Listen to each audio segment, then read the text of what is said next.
رجب، شعبان اور رمضان، یہ علماء اور عرفاء یہ بات بیان فرماتے ہیں کہ رجب، شعبان اور رمضان یہ حرم زمانی ہیں۔ دیکھیے اللہ کے کچھ حرم ہیں، احترام والی کچھ خاص تاریخیں ہیں، کچھ خاص مہینے ہیں، ایک حرم زمانی کہلاتے ہیں اور ایک حرم مکانی کہلاتے ہیں۔ حرم مکانی کون سے؟ مثلا کعبہ، مسجد الحرام، مسجد نبوی، مشاہد مشرفہ، ائمہ کے روزے، یہ سارے حرم مکانی۔ اچھا، حرم زمانی دنوں کے اعتبار سے ہیں، مہینوں کے اعتبار سے ہیں۔ جب یہ علماء فرماتے ہیں کہ جو خاص طور پر شعبان کا مہینہ ہے، یہ سیر و سلوک کا مہینہ ہے، اس میں کوئی شخص چاہے تو اپنی روحانیت کو بہت اوپر لے جا سکتا ہے، اس میں اپنی عرفانیات کو بہت اوپر لے جا سکتا ہے، اس میں اپنی روح کو بہت علو اور بلندی جو ہے عطا کروا سکتا ہے۔ یعنی پورے سال یہ موقع اس کو نہیں ملے گا۔ رمضان تو خیر حقیقی طور پر ایک آئے گا ہی مہینہ اس کے پاس، لیکن جو اس سے پہلے جو پریپریشن والے دن ہیں تو اس میں رجب اور شعبان، اور اس میں بھی شعبان خاص طور پہ علماء نے فرمایا کہ سیر و سلوک کا مہینہ۔ علماء میں مثلا جواد ملکی تبریزی جو امام خمینی کے بھی عرفانیات کے اساتذہ میں شمار ہوتے تھے، انہوں نے باقاعدہ جو اپنی ان کی کتاب ہے المراقبات، اس میں انہوں نے فرمایا کہ شعبان خدا کی طرف سے سیر و سلوک کی منازل عمریہ میں سے ہے۔ اور ابھی آپ نے سنا تھا، ابھی پیغمبر کی جو روایت اسامہ بن زید کے حوالے سے سنائی تھی کہ انہوں نے کہا تھا آپ کچھ خاص اس مہینے کے اندر جس طرح سے روزے رکھتے ہیں اور کسی مہینے میں نہیں رکھتے، تو پیغمبر نے فرمایا تھا کہ اللہ کی بارگاہ میں اس میں اعمال بلند ہوتے ہیں۔ یہ اسی سیر و سلوک کی طرف پیغمبر نے اشارہ کیا تھا، اور میں چاہتا ہوں کہ جس وقت میرے اعمال بلند ہوں تو میں روزے کی حالت میں ہوں۔ تو وہ فرماتے ہیں کہ سالک کے جو اعمال ہیں، یعنی جو سیر و سلوک کے منازل طے کرنا چاہتا ہے، روحانیت اپنی قوی کرنا چاہتا ہے، تو وہ خود اس کے اعمال بھی اور وہ خود بھی بہت بلندی حاصل کرتا ہے۔ اور اسی طریقے سے جو آیت اللہ علی آقا قاضی جو کہ محمد حسین طباطبائی کے بھی اساتذہ میں سے تھے، آیت اللہ بہجت کے اساتذہ میں سے تھے، آقا خوئی کے اساتذہ میں سے تھے، روحانیت کے اعتبار سے، یہ تو خاص طور پر لوگوں کو اور اپنے شاگردوں کو شعبان سے بھرپور استفادے کا حکم دیتے تھے، اور کہتے تھے کہ ان مہینوں کے اعمال سیر و سلوک اور عرفانیات کی راہوں کو کشادہ کر دیتے ہیں۔ یعنی ابھی آگے چل کر جو ہم چیزیں بیان کرنے والے ہیں، ابھی تھوڑا انتظار کر لیجئے ورنہ بالکل کولنگ ختم ہو جائے گی اس کی اگر پنکھے چلائے۔ اچھا، تو اور کہتے تھے کہ خبردار ہو جاؤ، ہوشیار ہو جاؤ، متوجہ ہو جاؤ، ہم خلوت کے مہینے میں داخل ہو گئے۔ شعبان کے لیے کہتے تھے ہم خلوت کے مہینے میں داخل ہو گئے ہیں، اب فضولیات اور بیجا مصروفیات کو ترک کر دو۔ یعنی واقعتاً شعبان ایسا مہینہ ہے کہ یہ فضول قسم کے تعلقات، فضول قسم کی باتوں کے لیے مہینہ نہیں۔ وہ فرماتے تھے متوجہ ہو جاؤ، ہم خلوت کے مہینے میں داخل ہو گئے ہیں، اب بیجا مصروفیات کو ترک کر دو اور خلوت میں اللہ سے لو لگانے کے لیے تیار ہو جاؤ۔ فرماتے تھے کہ جو بھی اس خلوت قدے میں داخل ہو اس کے لیے ضروری ہے کہ وہ محرمات الہی سے اجتناب کرے۔ ایسے ہی جیسے آپ خانہ کعبہ میں آپ داخل ہو رہی ہیں، آپ مسجد نبوی میں داخل ہو رہی ہیں، وہاں جا کر کوئی حرام کام کرنے لگے، انہوں نے کہا یہ حرم زمانی ہے۔ وہ ٹھیک ہے، وہ حرم مکانی تھا، یہ حرم زمانی ہے، یہاں پر محرمات سے اجتناب کرنا لازم ہے، یہ احترام والے انتہائی مہینے میں آپ داخل ہو گئیں۔ اور فرماتے تھے اس مہینے میں، اس حرم میں جو کچھ اللہ کے سوا ہے وہ سب کا سب جرم ہے۔ اس حرم میں اللہ کے سوا اگر کوئی چیز آپ نے اعمال انجام دیے، کوئی فضولیات کے اندر لگایا اپنے آپ کو، تو یہ سب کا سب جرم شمار ہوگا۔ یہ بہت اہم ترین مہینے۔ اور اس کے بعد پھر آیت اللہ علی آقا قاضی نے کچھ خاص قسم کے دستور العمل تقریباً 10-11 انہوں نے دیے ہیں، باقی دیگر علماء کے اگر ملائے جائیں تو تقریباً 18 دستور العمل بنتے ہیں۔ یہ رجب میں کرنے کے بھی ہیں، شعبان میں کرنے کے بھی ہیں، رمضان میں کرنے کے بھی ہیں، لیکن علل خصوص شعبان کے لیے۔ رمضان میں تو جاری رکھیں، اس میں اور اعمال بھی بہت سارے ہوتے ہیں، لیکن یہ خاص طور پر شعبان کے حوالے سے، لیکن تینوں مہینوں میں اس کو انجام دینے چاہیے۔ فرماتے تھے سب سے پہلا عمل تو یہ ہے کہ روزانہ 51 رکعت لازمی پڑھے۔ 51 رکعت کے معنی کہ واجب نمازیں اور اس کے جتنے بھی نوافل ہیں ملا کر جو 51 رکعت بنتی، وہ کہتے تھے واجبات اور نوافل کی پابندی لازمی کرو اس مہینے میں، اچھا اگر نوافل سارے انجام نہیں دے سکتے، پہلی تو کوشش کرنی ہے کہ لازمی طور پر اس کو کرو، اور کہتے تھے کہ اگر نوافل کو سارے نوافل انجام نہ دے سکو تو حتماً نوافل ظہر کو ضرور انجام دو۔ نوافل ظہر 8 رکعت، جس کو صلاۃ اوابین بھی کہا جاتا ہے، صلاۃ اوابین۔ اصل میں یہ جو صلاۃ اوابین ہے اہل سنت کے ہاں بھی معروف ہے، لیکن یہ ہمارے ہاں جو ہے یہ نافلہ ظہر کو ہی صلاۃ اوابین کہا جاتا ہے۔ اور روایات میں بھی ملتا ہے کہ پیغمبر اسلام زوال آفتاب کے بعد نماز ظہر پڑھنے سے پہلے 8 رکعت نماز پڑھا کرتے تھے۔ یہ وہی نافلہ ظہر، دن کی نمازوں کے جتنے بھی نافلہ ہیں وہ واجب نماز کا وقت شروع ہونے کے بعد واجب نماز سے پہلے پڑھی جاتی۔ تو نافلہ ظہر کا وقت یعنی جس وقت ظہر کا وقت آتا تھا تو پیغمبر زوال آفتاب کے بعد 8 رکعت نماز پڑھا کرتے تھے نماز ظہر سے پہلے، جس کو نافلہ ظہر کہا جاتا ہے اور صلاۃ اوابین بھی کہا جاتا ہے۔ اچھا صلاۃ اوابین، ایک بیچ میں بات اور بتا دوں کہ مغرب اور عشاء کے درمیان ایک نماز جسے نماز حضرت فاطمہ الزہرا کہا جاتا ہے، اللہم صلی علی محمد و علی محمد،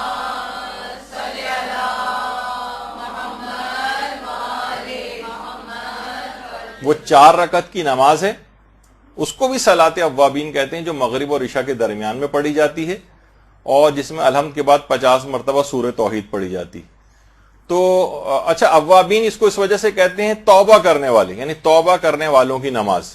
تو فرماتے تھے کہ یا تو 51 رکعت آپ پڑھیں، اگر کوئی شخص 51 نہیں پڑھ سکتا ہے تو کم سے کم نافلہ ظہر اس کو حتماً پڑھنا ہے۔ اگر وہ اس مہینے کی برکتوں سے فائز یاب ہونا چاہتا ہے اور اپنے آپ کو کچھ روحانیت کو قوی کرنا چاہتا ہے تو کم سے کم حتماً اس کو نافلہ ظہر جو ہے وہ اس کو ترک نہیں کرنا ہے۔ اور فرماتے تھے اس کے بعد ایک چیز کی، اسی میں پوائنٹ میں ایک چیز کا تاکید اور کرتے تھے کہ نماز ظہر کو لازمی طور پر اول وقت میں انجام دو، کیونکہ قرآن نے اس کو صلاۃ وسطیٰ کہا ہے۔ تو بہرحال یہ ایک پہلا عمل ہے کہ انسان 51 رکعت جو ہے وہ نماز پڑھے، اور نافلہ سارے نہ پڑھ سکے تو نافلہ ظہر کم سے کم ضرور پڑھے اور نماز ظہر کو اول وقت میں انجام دے۔ دوسرا پوائنٹ یہ ہے اس دستور العمل کا کہ نافلہ شب کو لازمی طور پر نماز شب کو اس شعبان کے مہینے میں ہرگز نہ چھوڑے۔ وہ فرماتے تھے کہ حیرت ہوتی ہے مجھے اس شخص پر جو آخرت میں بڑے مقام کو حاصل کرنا چاہتا ہے پھر بھی وہ نماز شب سے بے توجہ رہتا ہے۔ اور فرماتے تھے میں نے آج تک نہ کسی ایسے شخص کے متعلق سنا ہے، نہ میں نے آج تک ایسے کسی شخص کو دیکھا ہے جس نے کوئی بھی مرتبہ کمال اور روحانیت نماز شب پڑھے بغیر حاصل کیا ہو۔ میرے علم میں کہہ رہے تھے کوئی نہ میں نے سنا نہ دیکھا آج تک کسی ایسے شخص کے متعلق۔ اس کا مطلب ہے کہ آخرت میں بڑا مقام کوئی شخص حاصل کر ہی نہیں سکتا، وہاں پہ آپ کو ادنا جنت پہنچ بھی گیا تو ادنا ترین درجوں میں نظر آئے گا کہ جو کہ نماز شب کا پابند نہیں۔ یہ خصوصیت کے ساتھ بات انہوں نے کہی کہ نافلہ شب 11 رکعت ہے، 11 رکعت کو انجام دیں، مشکل سے 6 7 8 منٹ اس کے اندر لگتے ہیں۔ اگر آپ صرف الحمد کے اوپر بھی اکتفا کریں تو بہت کم وقت اس کے اندر لگتا ہے۔ تو نافلہ شب کو لازمی، ورنہ اگر 11 رکعت نہ پڑھ سکیں تو 3 رکعت بھی نہ پڑھ سکیں تو کم سے کم 1 رکعت کچھ تو اس میں شمار ہو جائے۔ تو بہرحال نافلہ شب کوشش تو کریں کہ 11 رکعت ہی۔ پھر فرماتے تھے جس قدر بھی ممکن ہو سکے تلاوت قرآن اس مہینے میں روزانہ کریں، اور کہتے تھے خاص طور پر شعبان کے مہینے میں رات میں تلاوت قرآن کرنا، ویسے تو دن میں بھی کسی بھی وقت کریں لیکن رات میں تلاوت قرآن خاص طور پر کرنا۔ اور کہتے تھے کہ اسے مومنین کو اس میں شراب طہورہ، جو جنت کی شراب ہے، یعنی وہ والی لذت بخش اس کے لیے کہ رات میں شعبان کی راتوں میں اگر اس کی قرآن کی تلاوت کی جائے۔ اور اس کے بعد فرماتے تھے چوتھا نقطہ یہ کہ زیادہ سے زیادہ اذکار الہی میں اس کی زبان مصروف رہے اس مہینے میں۔ خاص طور پر فرماتے تھے کہ ذکر یونسیہ 500 یا 1000 مرتبہ روزانہ انجام دیں، روزانہ 500 یا 1000 مرتبہ لا الہ الا انت سبحانک انی کنت من الظالمین۔ تو 500 دفعہ یا 1000 مرتبہ، اور اس سے ہٹ کر بھی، یہ تو ظاہر ایک مخصوص وقت میں ہو جائے گا، لیکن اس کے علاوہ بھی مسلسل زبان کو اپنی اذکار الہی میں مصروف رکھیں۔ اس کے بعد فرماتے تھے اگلا نقطہ 5واں کہ اگر ہو سکے تو مشاہد مشرفہ کی زیارت،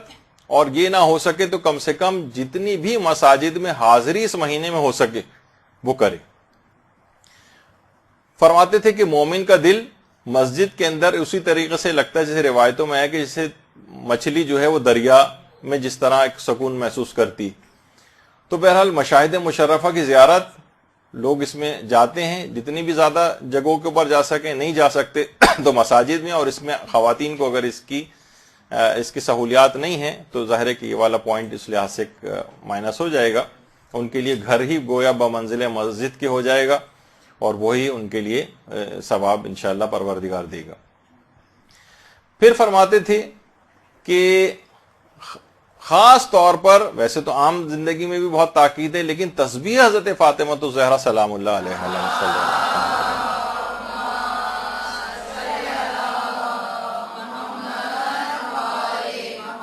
فرماتے تھے کہ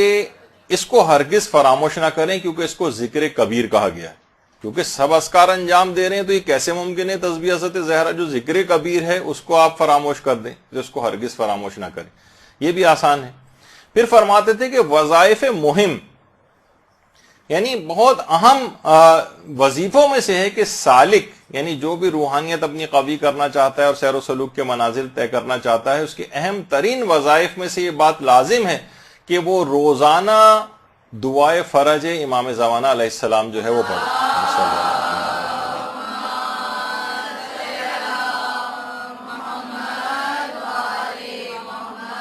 اس میں آپ اللہم کن لولیک الحجت والی دعا بھی پڑھ سکتے ہیں، الہی عظوم البلاء والی بھی پڑھ سکتی ہیں، اس کے علاوہ اللہم عجل لولیک الفرج الگ سے بھی ہے، اردو میں بھی اگر کوئی بھی آپ دعا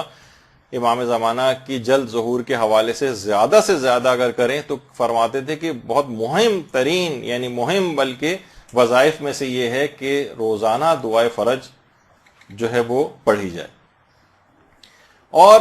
پھر فرماتے تھے کہ ایک اور بھی اہم ترین وظائف میں سے شعبان کی یہ بھی کہ اس شعبان کے اندر، شعبان میں جتنے بھی جمعے آئیں اس میں زیارت جامع کبیر یہ خاص طور پر ضرور پڑھیں جمعے کے روز۔ اس شعبان کے مہینے میں جتنے بھی جمعے آئیں اس میں زیارت جامع کبیر یہ ضرور پڑھنی چاہیے۔ اور اس کے علاوہ ابھی سے پہلے آپ نے سنا کہ تلاوت قرآن عمومی طور پر تو انہوں نے بتائی کہ جتنی بھی زیادہ ہو سکے، لیکن الگ سے خصوصیت کے ساتھ فرمایا کہ روزانہ ایک جز تلاوت قرآن شعبان کے مہینے میں ضرور کریں۔ ایک جز کے معنی ایک سپارہ، ایک پارہ قرآن روزانہ، یہ لازمی اپنے اس پروگرام کے اندر شامل کریں، ورنہ جو نہیں کر سکتا، پورا نہیں پڑھ سکتا، جو بھی اس کے پاس عذر ہے اگر کوئی ایسا ویلڈ تو ٹھیک ہے، پھر جتنی بھی تلاوت کر سکے، لیکن اس کے علاوہ الگ سے بھی عمومی تلاوت کے علاوہ بھی فرماتے ہیں کہ ایک جز تلاوت قرآن اسے روزانہ کرنا ہے۔ پھر فرماتے ہیں اس شعبان کے مہینے میں خاص طور پر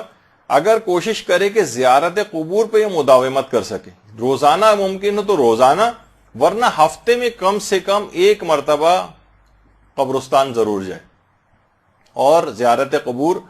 کو جو ہے انجام دے۔ یہ بہت زیادہ اس مہینے کے لحاظ سے تاکید ہے۔ اچھا، یہ 10 نکات تو آیت اللہ علی آقا قاضی نے شعبان کے لحاظ سے اور ان تینوں مہینوں کے لحاظ سے بتائے ہیں، اور کچھ علماء نے اس میں اضافے بھی کیے ہیں، یعنی ان کو بھی اگر آپ ایڈ کر لیں اس کے اندر، اور وہ یہ ہے کہ اس شعبان کے مہینے میں خاص طور پر 70 مرتبہ روزانہ استغفر اللہ و اسألہ التوبہ، استغفر اللہ و اسألہ التوبہ، یہ روزانہ 70 مرتبہ اپنے پروگرام میں شامل کرنا چاہیے۔ اور اسی طریقے سے روزانہ 70 مرتبہ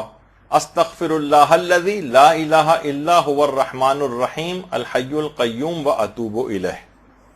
اس کو کہا کہ اس کو بھی روزانہ 70 مرتبہ اپنے پروگرام کے اندر شامل کرنا چاہیے۔ یہ بھی آسان ہے، کوئی اتنا مشکل نہیں ہے۔ پھر فرماتے ہیں کہ اس مہینے میں زیادہ سے زیادہ صدقہ دیں، زیادہ سے زیادہ، کیونکہ جب ہمارے چھٹے امام سے بھی جو سوال پوچھا گیا تھا اللہم صلی علی محمد و علی محمد،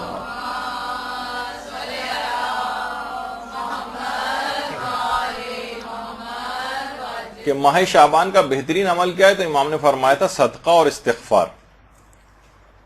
تو ابھی آپ نے اس سے پہلے استغفار، استغفر اللہ الذی استغفر اللہ و اسألہ التوبہ، وہ اسی سلسلے کا ہے کہ ماہ شعبان کے بہترین اعمال میں سے استغفار ہے اور صدقہ دینا۔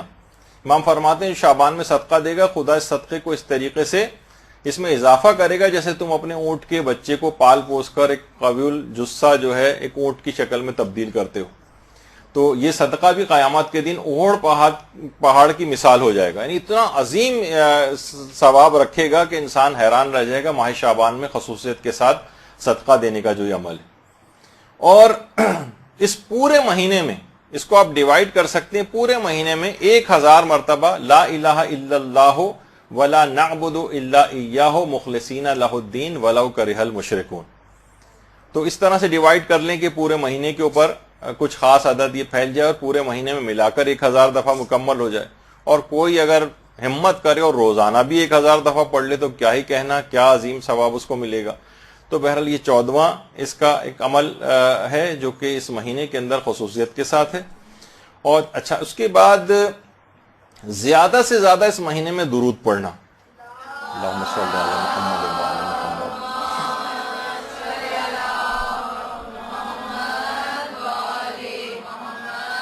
بلکہ یہاں تک ملتا ہے کہ عام مہینوں میں جو درود پڑھا جاتا ہے اس کی نسبت شعبان میں درود پڑھنے کا ثواب 10 گنا زیادہ ہے۔ تو اور بہار میں بھی یہ ہے، پیغمبر نے فرمایا کہ جو ایک بار بھی مجھ پر درود بھیجتا ہے، اللہم صلی علی محمد وعلی محمد،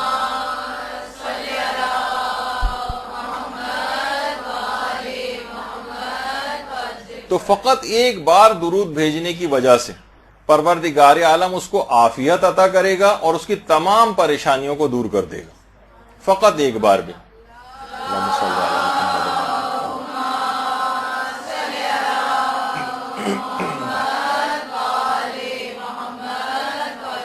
اچھا، اس 16واں عمل جو اس کے بعد ہے وہ یہ ہے کہ شعبان کے مہینے میں ہر جمعرات کو 2 رکعت نماز پڑھی جائے۔ یہ تھوڑا سا مشکل ہے، لیکن اگر کوئی شخص کر سکے، بہت سارے ایسے افراد ہوتے ہیں جو عبادت کی طرف مائل ہوتے ہیں۔ شعبان کے ہر جمعرات کو 2 رکعت نماز، اور ہر رکعت میں الحمد کے بعد 100 مرتبہ سورہ توحید اور سلام نماز کے بعد 100 مرتبہ درود پڑھا جاتا ہے، جس کے اندر اللہم صلی علی محمد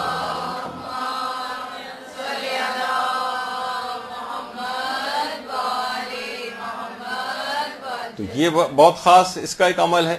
اور اس کے علاوہ اس پورے شعبان میں روزانہ روزہ رکھا جائے، اور جتنے ورنہ 3 دن یا جتنے بھی دن اس کے لیے ممکن ہو اس میں روزہ رکھا جائے، اس کا بھی بہت زیادہ ثواب ہے۔ اور 18واں عمل اس کے اندر جو بتایا گیا ہے وہ صلوات شعبانیہ ہے۔ یہ دعائیں امام سجاد علیہ الصلوۃ والسلام،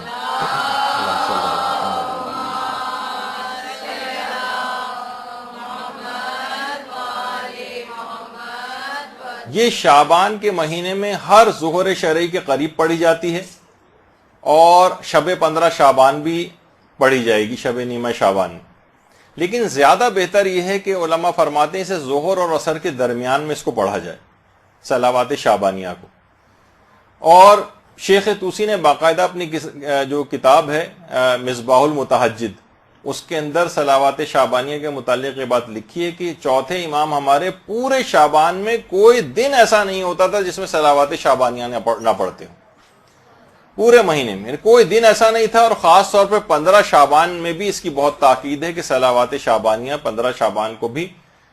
جو ہے وہ پڑھی جائے۔ اقبال الاعمال میں سید ابن طاؤس نے بھی اس کو نقل کیا ہے۔ اس کے علاوہ شیخ عباس قمی نے مفاتی میں اعمال مشترکہ جو شعبان کے لکھے ہیں اس کے اندر بھی یہ مناجات شعبانیہ لکھی ہوئی نظر آئے گی۔ اچھا، ہمارے جو پرانے علماء ہیں انہوں نے تو باقاعدہ ایک بڑی اتنی اہم ہے کہ لوگوں نے اس کا نام بھی نہیں سنا ہوا، اور اس کی اتنی تاکید کہ چوتھے امام ہر روز اس صلوات کو پڑھا کرتے تھے، صلوات شعبانیہ کو۔ تو الذریعہ الی تصانیف الشیعہ، جو کہ آغا بزرگ تہرانی کی کتاب ہے، اس میں آغا بزرگ تہرانی نے اس کی 12ویں جلد میں ایک بات لکھی ہے کہ ہمارے ایک عالم گزرے احمد واعظ یزدی، احمد واعظ یزدی، انہوں نے یہ جو صلوات شعبانیہ ہے اس کی شرح لکھی ہے، شرح دعائے شجرۃ النبوہ کے نام سے،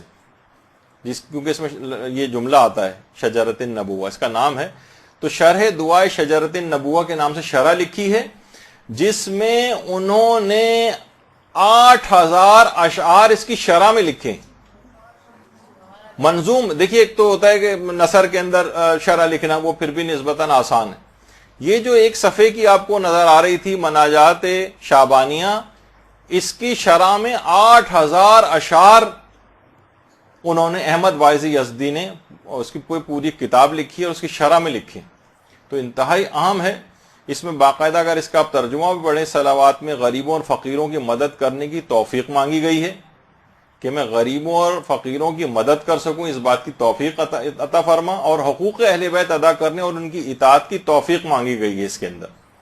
اور پروردگار سے عافیت اور رحمت الہی کو طلب کیا گیا ہے اس دعا میں. تو چوتھے امام کی خصوصیت کے ساتھ تو یہ 18 اعمال ہیں جو کہ دستور العمل کے طور پر علماء نے شعبان کے لحاظ سے بیان کیے، جتنے بھی آپ سے ممکن ہوں اپنے حالات کو دیکھتے ہوئے. ویسے تو سارے بھی کیے جا سکتے ہیں، لیکن نہیں ممکن ہو تو اس میں یہ نہ کریں کہ 18 نہیں کر سکتے تو 16 کر لیں، 14 کر لیں، 10 کر لیں، اس سے کم بھی اگر ممکن ہو، اور جتنا بھی آپ کے لیے ادا کرنا ممکن ہو اس کو انجام دے لیں. تو یہ اس کے مطابق آپ اپنی روحانیت کو قوی کر سکیں گے. یہ خصوصی طور پر شعبان کے لحاظ سے چیزیں بیان کی گئی ہیں. تو آقا علی آقا قاضی جنہوں نے باقاعدہ یہ دستور العمل بھی بیان کیا تھا، شعبان میں تو ان کا ایک خاص طریقہ کار تھا کہ ان راتوں میں یہ اول شب میں سو جاتے تھے اور پھر اٹھ کر تھوڑی دیر بعد اٹھ کر عبادت کرنے لگتے تھے، پھر تھوڑا سا آنکھ لگا لیتے تھے اور پھر اٹھ جاتے تھے، اور کبھی بھی 2 گھنٹے سے زائد مسلسل نہیں سوتے تھے. ایک ہوتا ہے نا کہ ہم مسلسل سوتے چلے جا رہے ہیں 7-7 8-8 گھنٹے، نہیں، 2 گھنٹے سے زیادہ. اور خود پیغمبر کی اپنی سیرت میں بھی ملتا ہے کہ پیغمبر ایک ہی رات میں متعدد مرتبہ سوتے اور اٹھتے تھے، جو کہ سائنسی لحاظ سے بھی اس کی ایک الگ تفصیل ہے کہ حقیقتاً جتنا ضرورت ہوتی ہے اس کے اندر وہ پوری ہو جاتی ہے آپ کی. تو پیغمبر یعنی رات میں کبھی بھی کوئی شخص اگر اٹھتا تھا تو پیغمبر کو وہ دیکھ لیتا تھا کہ پیغمبر مصروف عبادت ہے. تو اچھا، اس کے بعد پھر اذان فجر سے علی آقا قاضی 3 گھنٹے پہلے اٹھ جاتے تھے، اور پھر جب فجر کا وقت قریب آتا تھا تو اس سے پہلے نافلہ شب کو انجام دیتے تھے، اور کہتے تھے کہ نافلہ شب اگر کوئی شخص نہ پڑھے تو کوئی فائدہ نہیں، اور ایسا عرفان اس کا بالکل بے معنی ہے جس کے اندر نماز شب نہ ہو. تو بہرحال یہ ماہ شعبان کے دستور العمل آپ کے سامنے بیان ہوئے، اس میں جتنے بھی عمل کر سکیں. برحمتک یا ارحم الراحمین وصلی اللہ علی محمد و